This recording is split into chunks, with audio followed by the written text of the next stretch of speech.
Hi everyone, welcome back. So let's start with the third series of the PESs. So let's see what this series holds for us. What if microbial life swams out from the under the icy shell of the ancient moons? So let's see what the series hold for us. Let's start with the first species.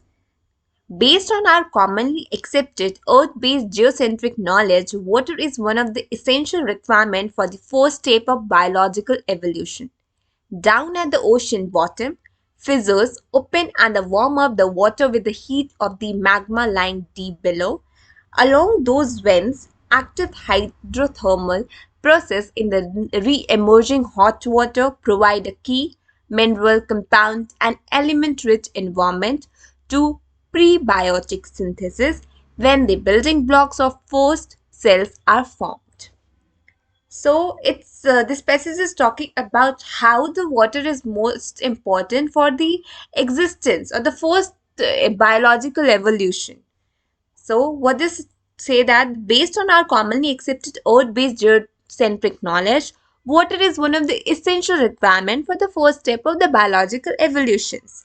So according to earth-based geocentric knowledge, water is essential for the first step of biological evolution for any kind of a biological evolution or for existing of the life.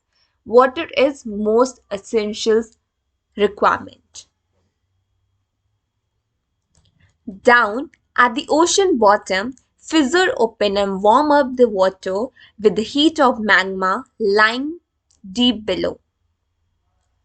It says that the down of the oceans, the warm water, the water is warm. At the bottom of the ocean, the water is warm because of the heat produced by the magma, which is lying deep below the ocean.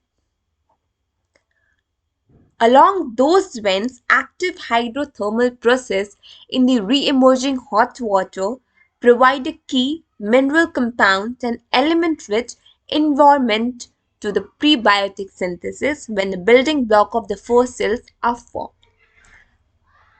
And the presence of water below, deep down below the oceans where the magma is there, that's also give the birth of minerals compound and element rich prebiotic synthesis.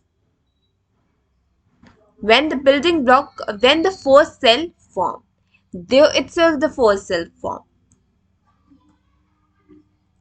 So what is the title? The whole passage is the importance of water in biological evolution.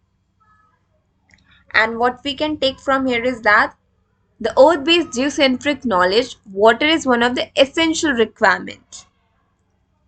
First, and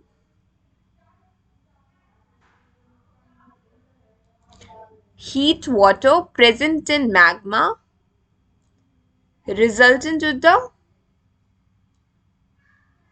no, not the re-emerging water provide a key mineral compound and the element-rich environment to the prebiotic synthesis for the first cell. That's all for this passage. Let's moving toward the next one. Water might have already been abundant in epochs cosmologists call first metal enrichment, when, astronomically speaking, many elements heavier than hydrogen and helium formed by nuclear fusion in the earliest existing star, ranging between 10 and 1,000 times our Sun. These extreme massive, ginormous hydrogen and helium-built stars, referred to as a population tree or POP3 by astronomers, took seriously in the injection to live fast, die young, and ejected their material into space at the last moment of their short, few hundred million years life cycle. While they exhausted their primordial hydrogen and helium containing gas fuels, they produce elements heavier than the two gases, which elements are referred to as metal by astronomers. However, Many of those metals, such as carbon and oxygens, are not considered as metal in common sense. Theoretically, POP 3 stars, short but very productive life, enrich the cosmos with elements, creating the abundance of water in the interstellar medium at the time when the universe was only approximately 300 to 400 million years old. At least one study says that the habitable cosmological epoch in which the life could evolve on ocean bearing a rocky planet emerges when our 13.8 billion years old universe was only 10 to 17 million years old. Okay, so this passage is talking about the population 3 stars. So let's see what this passage is trying to say. The first says that the water might have already been abundant in the epoch cosmologists call first metal enriched. It says that water have abundance used in cosmology and it is called first metal enrichment. When, astronomically speaking, many elements heavier than hydrogen and helium formed by nucleus fission in the earliest existing star. It says that many elements which are heavier than hydrogen and helium are formed by nucleus fissions in earliest existing stars, ranging between 10 and 100 times our sun. And they are the stars are just 10 and 100 times of our sun. These extreme massive ginormous hydrogen heliums built stars referred to as population 3. Those stars that are born from those ginormous hydrogen and heliums are uh, are formed by this hydrogen and heliums, which is referred to as population 3 or pop 3 by astronomers, took seriously the injections to life fast Aeon and ejected in their material into space at the last moment of their short few hundred million year life cycle. So the motto of those stars is life fast dying. So uh, they are just existing for few hundred million years just before their uh, what we can say that just destruction. They just eject the material into the space at the last moment of their shot, just last moment of their destruction. They eject the materials, their minerals or whatever they contain, into the space.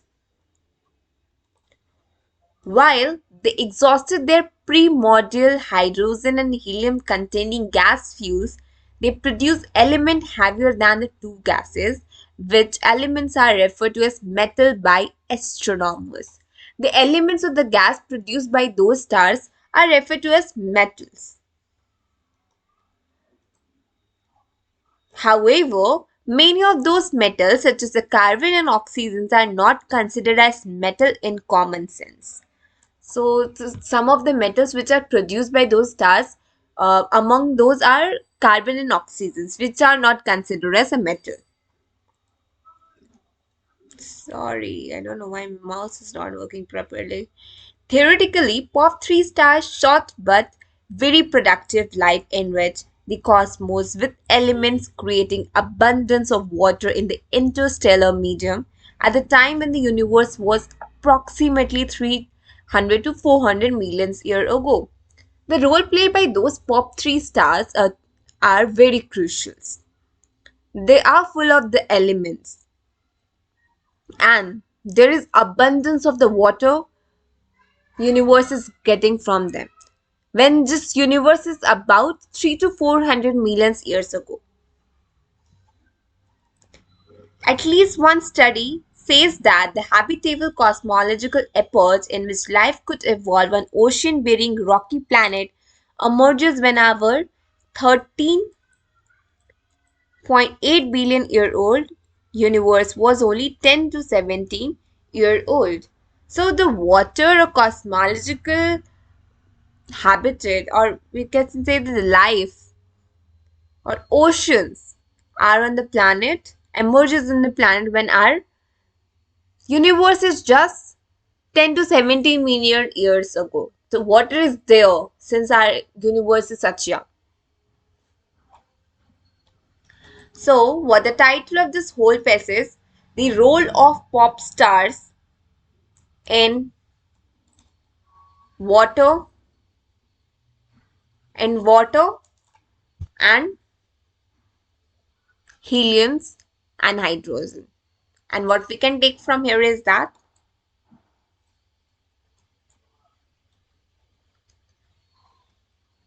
hydrogen and helium formed by nuclear fission in the earliest existing stars, which has a ranging between 10 and 100 times of our sun.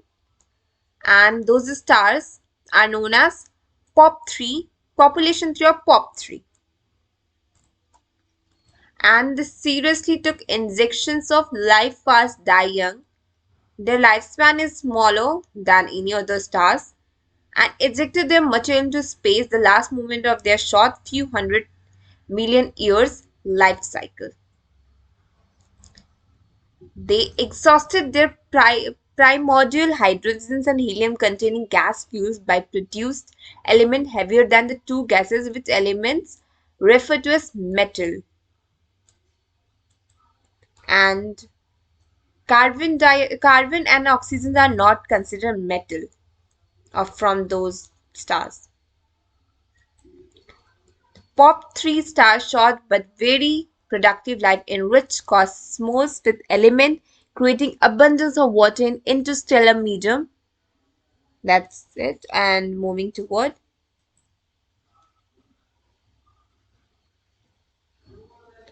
And the habitat cosmological epochs, ocean-bearing rocky planets emerges when our 3.8 billion year old universe was just only 10 to 17 million years old. So that's all for this passage. Let's moving toward the next one. The real life observation provide additional support for such theoretical calculation.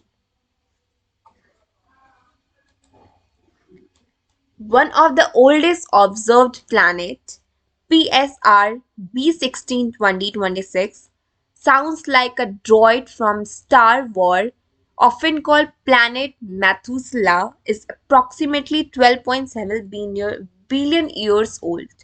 Another great old one is WASP 183b is thought to be at least 13 billion years old. So it's just a discovery of the planets. So the one of is PSR B162026b, which is called planet Methuselah, which is 12.7 billion year old, and another which is the older one is WASP 183b. It is at least 13 billion year old. So with there is no just there's just summary, the two discovered old planets. So this we just taken these two names and their ages. That's all for this species. And moving toward the next one. Both ancient worlds are gas giant like our far planetary neighbor, Jupiter, known for its great red spot and its four Galilean moons, Io, the home of volcanoes, and the three with an icy shell and putative subterranean ocean perhaps harboring life, Europa, Ganymede, and Callisto. So this passage is talking about the moons of Jupiter. The one is who have a volcanoes and other three icy shell moons. The volcano one name is Io, and the ocean and the icy shell's moon name is Europa, Ganymede, and Callisto. So that's all for this passage. Moving toward the next one. What if the earliest planet in the universe, those Jupiter-like gas giants, have their own icy moon with subterranean oceans that could also evolve and harbor life? What if microbiological life swams out from under the icy shell of those ancient moons, catches a ride on the meteor and fertilizes our entire universe? So here are the questions. What if there is a life evolved on those moons like Jupiter? What some just I see someone just throw some fertilized to that moons and the life exists there. What happened if it's happened? So let's see what the next passage is trying to say is. The small WASP 183b, half the size of the Jupiter, is orbiting around a D-type star, a host, a host like our Sun. Unfortunately, the similarities end there. The distance of the ancient planet from its Sun, like host star, is a fraction of the distance between the Sun and Mercury. Even if we wish for Europa or Ganymedes like icy moon around the gas giant as a potential life harboring place, water, a possible key compound of ocean formation and life, cannot stay in the liquid or solid phase in the scorching heat at such close distance to a host star. So this passage is saying that the small WASP 183b, which is the half size of the Jupiter, which is orbiting around the D-type star, which is a host like our Sun, but there is a no similarities there like our Sun and Mercury. Even if we wish that Europa or Ganymedes moon of the Jupiters are uh, harboring a life in it, the possible compound of the ocean formation and life cannot stay in the liquid because we need solid. We can't just all the time in the seas and water. We need solid. We need just lands. We can't live in just watery planets. Even when the sun is not uh, that closest to us. So it is very difficult if the life evolved that cannot survive in those kind of a planets. So what this passage is trying to say, what the title of this passage is, what if Jupiter's moon have life? Icy moon have life.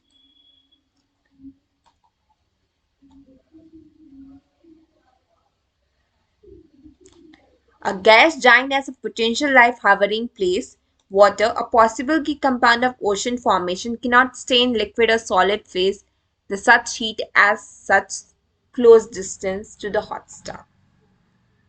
So that's all for this passage. Let's moving toward the next one.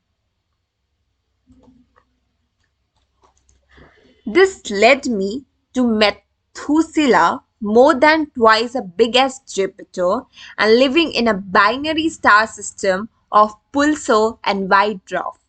Despite the size between the binary suns, similarities could abound, especially if we look back in cosmological time. It says that the Methuselah planet size is twice of the Jupiter, and the star of this planet is Pulsar and White Dwarf.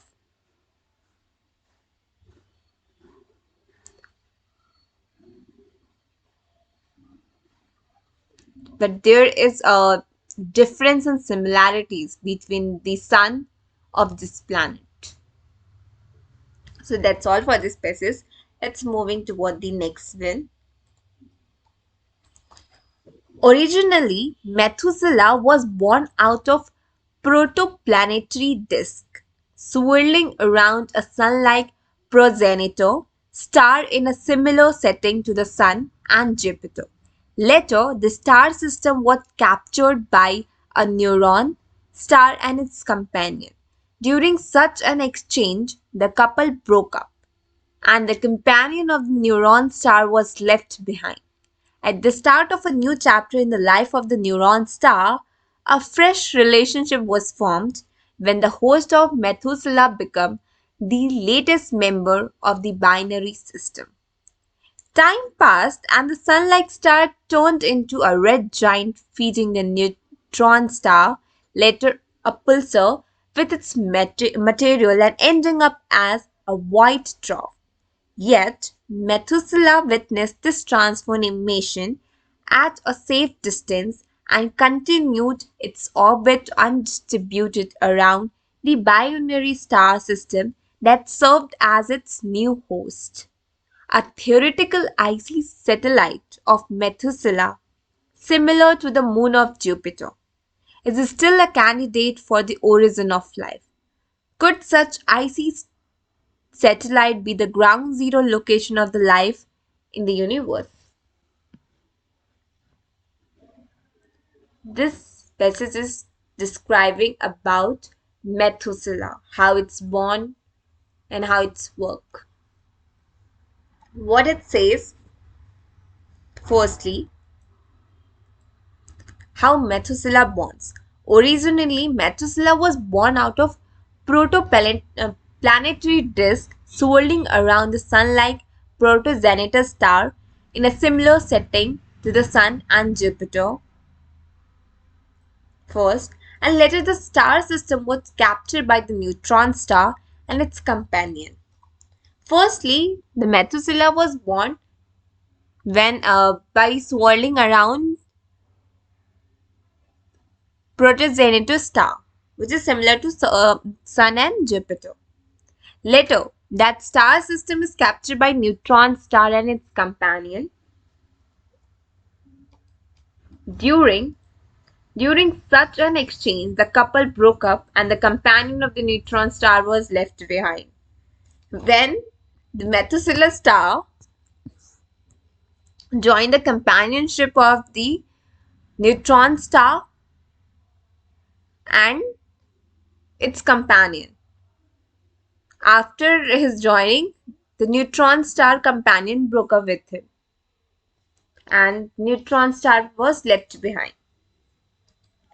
At the start of the new chapter, The Life of Neutron Star, a fresh relationship was formed when the host of Methuselah became the latest member of the binary systems.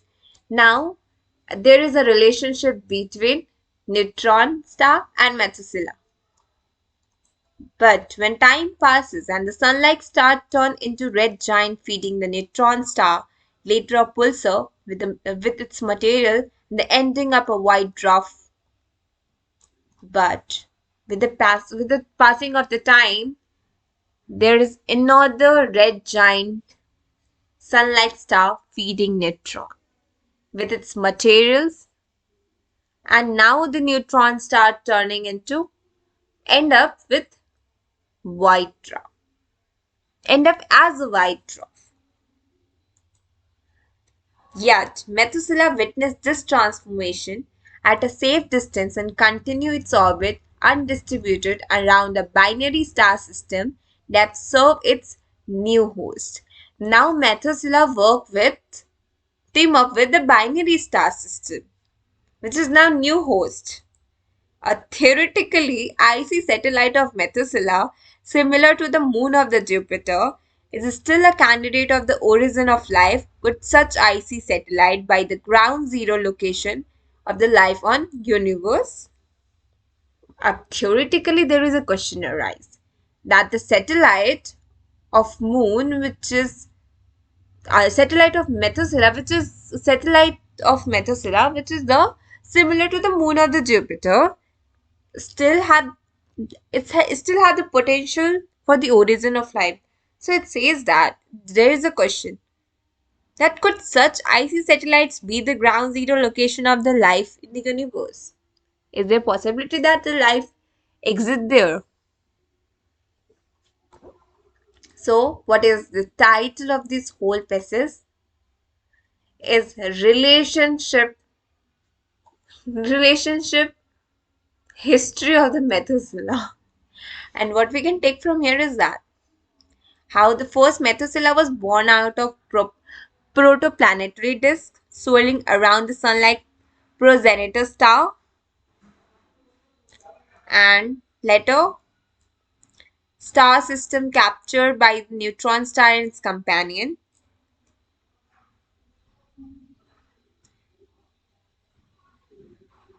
A neutron star, a fresh relationship formed when the host of man became the latest member of the binary system.